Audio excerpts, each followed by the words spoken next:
Cici. Cici. AI bukan AI ya.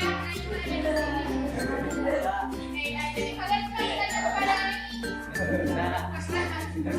AI yang ChatGPT biasanya digunakan untuk apa?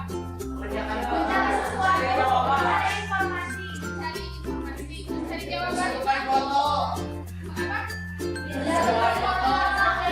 Buat penulisan tadi. Selain ChatGPT apa lagi?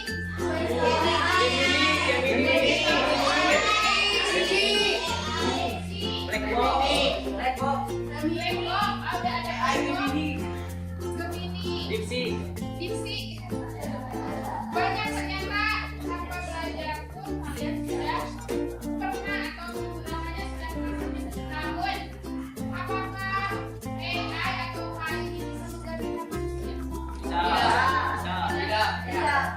Apa nanya ke ChatGPT sama apa nanya ke orang? Jawaban siapa yang paling cepat? Saya ada PR. Nah, kalau masalah ChatGPT, siapa yang bisa menjawab? Nanti ChatGPT bisa menggantikan manusia? Bisa? Tidak. Ada nggak jawaban? Ada yang bisa, ada yang kita carikan jawabannya. Sebelum dilanjutkan, jadi tadi kan sudah ini ya, bisa atau tidak ya, dan kalian sudah menggunakan. Kali ini tujuan pembelajarannya kita akan kalian diharapkan dapat menjelaskan pengertian dasar kesadaran dengan benar. Jadi sudah tahu loh kalau AI itu apa? Kecerdasan artifisial itu apa artinya, definisinya secara istilah, atau lalu menggunakannya kemudian kedua mengidentifikasi manfaat KA dalam kehidupan sehari-hari, menganalisis risiko penggunaan KA dengan teliti dan menyusun prinsip etika dalam menggunakan KA secara bijak dan sertifikat. Jadi sudah kita ada apa yang harus kita sampaikan ya. Udah aku sudah belajar, sudah tahu ChatGPT untuk ini, Cici untuk ini, bahkan ada yang membuat lagu pakai apa? AI ya. Apa sih manfaatnya belajar AI dalam kehidupan sehari-hari? Apa tadi menggantikan mama? Ketika mama tidak bisa menjawab pertanyaan buku, kita tanya ke ChatGPT atau bagaimana? Salah satunya jadi apa yang kalian rasakan manfaatnya? Menambah wawasan yang lain, menambah wawasan, pelajaran. Kalau nanya, ya sebelum ada AI ya, kan AI baru-baru ini lebih cepat bertanya ke AI atau misalkan kita ketik seperti biasa di Google. Tapi salah satunya adalah mempermudah kegiatan belajar mengajar. betul, lebih secara waktu lebih efisien ya. AI itu lebih banyak, terus foto juga ya. Dulu kalau ngedit foto harus apa dulu diatur kecerahannya berapa, saturasi zaman itu dulu ya. Kalau ingin cerah saturasinya pakai apa dan sebagainya. Tapi kan sekarang tidak, masukkan ke aplikasi yang untuk edit foto langsung buat. Atau membuat video ada pilih CapCut, masukkan langsung. Berarti salah satu manfaatnya adalah kita bisa menggunakan teknologi AI tersebut untuk mempermudah pekerjaan kita ya sebagai manusia. Tetapi di sini kita akan belajar bagaimana supaya kita itu bisa menggunakan AI dengan bijak. Etika dan resikonya seperti ini. Nah, ini kalian ingat takut? Ayo kita quiz dulu. Buka HP-nya. Tentang etika dan resiko. Silakan. True or false? Etika benar or false? Kecerdasan. Ya, silakan baca.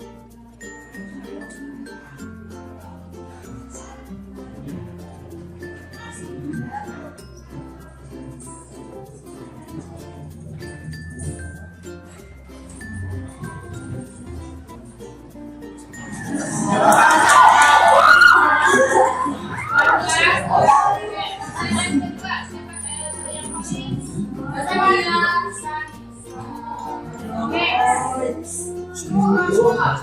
AI sebaiknya dipandang sebagai alat bantu, bukan sebagai pengganti manusia sesungguhnya.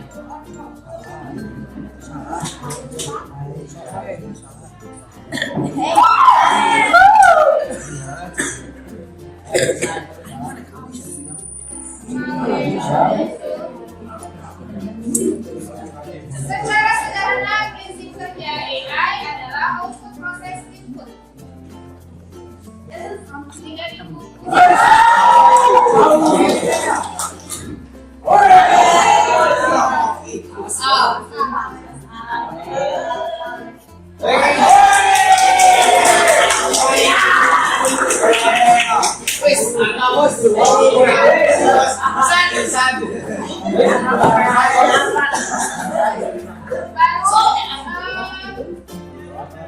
Pengetahuan awal ya.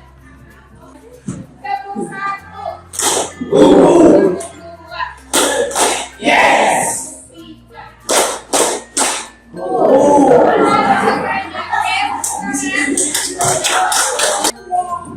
Teh sate daging koruptor Konoha dan murah meriah. Aku wis tua, disuruh air numpak ninja. Ibu ngapain di sini? Ini enggak mau tawuran sama nenek kan sebelah. Suruh ini bener nggak mau bikin prom. Ya Allah Gusti, aku main peperangan. Aku wis tua. Teh sate daging koruptor Konoha rasanya enak sekali dan murah meriah. Dan bisa disebut bagaimana menurut kalian video tersebut? Ya.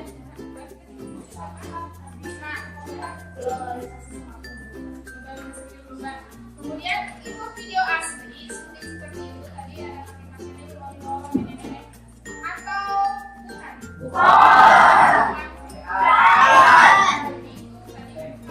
Asli ya, jadi tidak syuting seperti itu. Oke, baik. Kira-kira dari video atau gambar-gambar yang ada, mari kita susun pertanyaan dari cari jawaban. Yang pertama, kita akan mencari tahu apa itu kecerdasan artifisial. Cara atau istilah. Bagaimana cara kerjanya? Jadi bagaimana cara tadi ketika kita bertanya ke AI, lalu AI bisa menjawab itu seperti apa? Ya.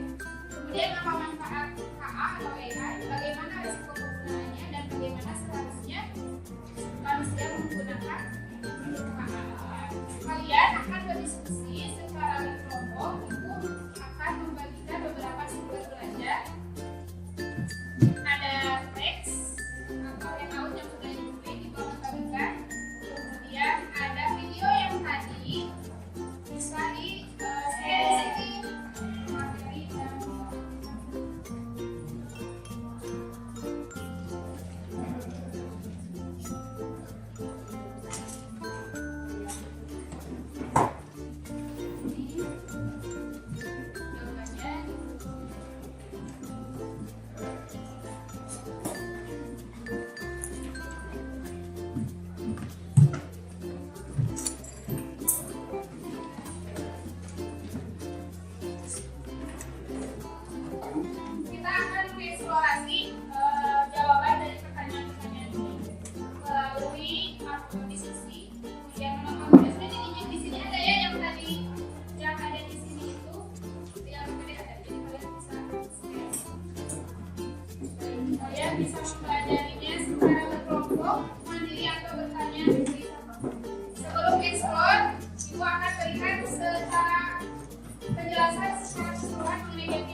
Waktunya 5 menit lagi.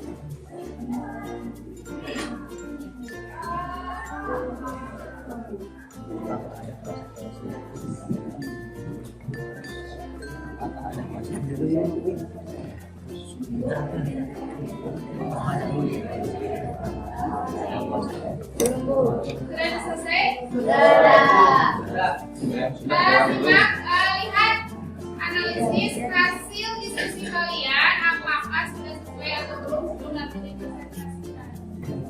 Contoh ketika generatif atau AI yang mungkin sering menggunakan di antaranya adalah ChatGPT dan Gemini. Coba perhatikan gambar berikut ini. KA generatif seperti Gemini bisa membuat karya baru hanya dari sebuah prompt, yaitu kalimat perintah yang kita tulis. Hasilnya, AI bisa menghasilkan gambar action figure yang wajahnya mirip dengan ibu, bahkan dengan keterangan yang sangat nyata dan adil. Transparan artinya kita tahu bagaimana AI bekerja dan dari mana datanya berasal. Adil artinya AI tidak boleh merugikan kelompok tertentu. Sebagai contoh, jika AI digunakan di sekolah, jangan sampai hanya membantu sebagian siswa saja, tapi Hasil diskusinya sudah sama? Ada yang sama ya, dan mungkin ada beberapa yang berbeda. Tidak apa-apa, karena pengetahuan itu luas, tidak harus sama persis. Video belajar itu hanya sebagai untuk mengkross-check ya, banyak teman dalam mengerjakan atau menjawab pertanyaan-pertanyaan yang sama. Baik, sudah siap dipresentasikan? Assalamualaikum warahmatullahi wabarakatuh. Waalaikumsalam warahmatullahi wabarakatuh. Bagaimana kabarnya semua teman-teman? Baik. Di sini kami ingin mempresentasikan tentang yang didiskusikan tentang KA. Yang aktivitas 1 untuk pertanyaan dan nomor 1, apa dampak positif dan negatif munculnya AI? Dan yang kedua, apa saja cara kerja sederhana AI? Dan yang ketiga, apa yang dimaksud DeepFight? Untuk aktivitas yang kedua, apa pengertian kecerdasan artifisial? Kecerdasan artifisial atau kemampuan komputer atau mesin untuk meniru cara berpikir manusia, seperti belajar, mengambil keputusan, mengenali pola, dan mengucapkan manfaat salah. Mungkin itu saja yang kita dapat sampaikan. Tadi kelompok 1 sudah memberikan jawaban untuk yang aktivitas 1. Apakah ada yang berbeda? Ada, Bu. Coba dari kelompok 2 apa yang tidak pertanyaannya? Di kelompok 2 kami mengisi nomor 1, yaitu apakah ada kemungkinan AI menggantikan manusia di bidang film? Yang keduanya, bagaimana kita bisa membedakan video asli dengan video AI? Dan yang terakhir, apakah ada konsekuensi jika menggunakan AI dengan yang tidak baik? Oke, baik, pertanyaan yang bagus. Kelompok 3, apakah ada yang berbeda antara kelompok 1 dan 2? Sama. Oke, kelompok 4, ada yang berbeda? Ya, silakan. Jadi, masalah. Apa yang akan terjadi jika media sosial berbicara video? Oke. Ada yang bedanya? Ya, silakan. Ada. Prinsip bekerja kesehatan masyarakat yaitu dengan input data lalu diproses dan belajar di kontrol. Yang kita sebutkan 3 contoh sosial dan kehidupan sehari-hari, yaitu membantu mengerjakan tugas yang sudah dipahami, lalu menerjemahkan bahasa yang sudah dimengerti, dan terakhir untuk mencapai informasi yang tidak pasti kebenarannya. Baik, terima kasih jawabannya bagus. Ada yang berbeda tidak? Boleh, dari kelompok 1. Untuk yang nomor 3 di kelompok kami ada Google Translate, Voice Recognition, dan Chatbot. Oke, nomor 3 ya. Ada yang berbeda lagi? Ya, nomor 5. Menggunakan jawaban gaya dari Chatbot ini, kemudian dari Bagus. Kelompok lain? Ada yang berbeda atau sama jawabannya? Potensi penyalahgunaan dan kelas. 2. Bias dalam data dan hasil. 3. Pelanggaran privasi dan keamanan data. 4. Ketergantungan dan 3. Menganalisis.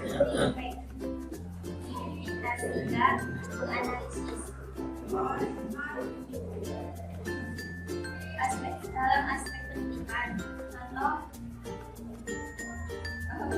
saat buku pelajaran dan materi ajaran digital seperti e-books, modul online.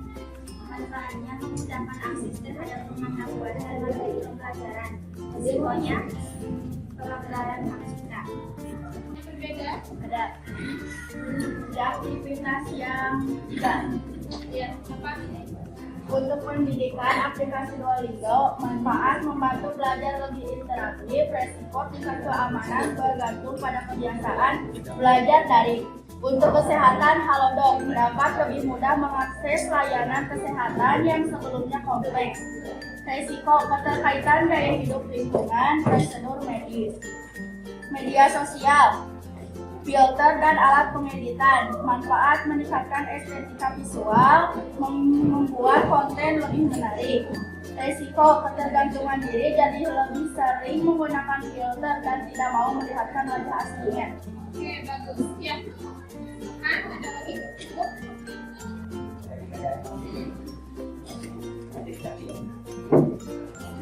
Dalam aspek pendidikan, contoh perusahaan atau kecerdasan artifisial, Google Classroom, ChatGPT atau Duolingo manfaat membantu siswa belajar mandiri, memberikan akses materi yang luas, mempercepat pemahaman dengan kecerdasan interaktif. Risiko ketergantungan berlebihan, kemungkinan penyalahgunaan untuk konteks, keberadaan interaktif tetap cepat. Aspek kesehatan, contoh perusahaan, aplikasi yang bisa kesehatan, Tuliskan kesimpulan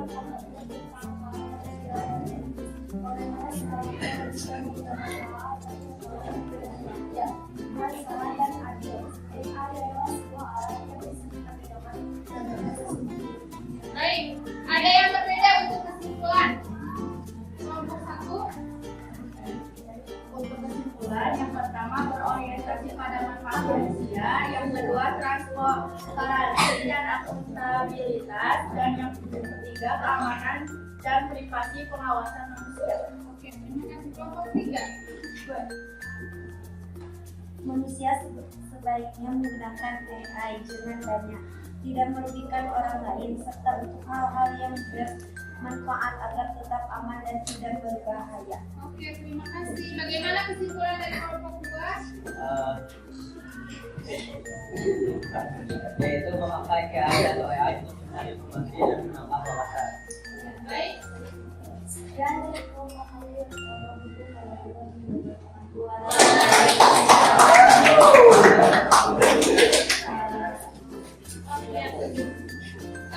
Terima kasih jawaban-jawaban yang luar biasa dari setiap kelompok. Kalian sudah mengeksplor lebih dari materi yang diberikan ya. Nah sekarang kita tarik kesimpulan dari pembelajaran hari ini. Siapa yang mau memberikan kesimpulan? Dari resiko, etika, dan penggunaan hak kita keseluruhan. Oke, ambil Kesimpulannya, selain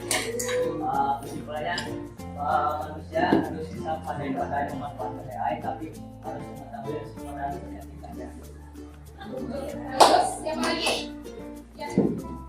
Kesimpulannya kita harus menggunakan AI dengan baik dan harus mengetahui dampak buruknya dan dampak baiknya. Iya, good juga. Siapa lagi yang memberikan kesimpulan? Ya, kelompok Mas Al. Kita menggunakan AI sesuai kebutuhan dan ketergantungan. Tidak boleh tergantung, betul. Ya, terima kasih. Ada lagi? Ya, luar biasa kalian. Oh, boleh lagi ya. Kita harus lebih kritis untuk mendapatkan jawaban dari AI. Luar biasa Dan sekali. semua jawaban AI selalu benar. Ya, AI tidak selalu benar ya, karena AI kan malaikat angin juga sering salah ya. Baik, terima kasih jawabannya kalian luar biasa. Benar, itu tidak salah memilih kelas ini ya. Nah, jadi kita berefleksi sekarang, kita menyimpulkan apa yang kamu dapatkan dari pembelajaran hari ini. Nah, tadi sudah dapat wawasannya tentang AI. Jadi AI itu bisa menggantikan manusia tidak? Tidak. AI itu hanya alat. Jadi betul harus berpikir kritis. Jadi jawaban AI jangan kata AI begini, udah begini. Tapi kita harus dicek lagi benar atau tidak. Apalagi tadi untuk kesehatan. Bagaimana kalau salah diagnosa? Kemudian untuk PR kalian juga harus dicek lagi. Kemudian apa yang kamu sukai dari pembelajaran hari ini? Ada tidak yang disukai? Ada. Apa? Apa? Materinya menarik. Materi menarik. Tadi ada kabut. Apa lagi? Ada Relevan ya dengan kalian sekarang. Oke. Kemudian apa kesulitan yang dihadapi dari pembelajaran hari ini? Tidak ada. Tidak ada kesulitan. Tadi kerjaan diskusi tidak ada. Sebelum thank you, Ibu ingin menutup dulu pembelajaran hari ini. Untuk umpan baliknya, terima kasih atas kerjasamanya, atas partisipasi aktif kalian sudah menyepakati kesepakatan kelas dan melaksanakannya dengan baik. Kemudian untuk pertemuan selanjutnya ada tugas ya. Tugasnya adalah tadi kan sudah belajar teorinya. Kalian buat infografis atau poster tentang etika dan resiko penggunaan AI. Dibuat poster yang menarik mungkin dan dikirimkan pertemuan selanjutnya di minggu depan. Bentuknya mau dikirim silakan, mau filenya dikirim silakan. Dan itu tidak berkelompok tetapi mandiri supaya kalian bisa dengan kreatif menciptakan idenya sendiri ya. Ibu cukupkan untuk pertemuan kali ini. Kita akhiri dengan bacaan hamdalah.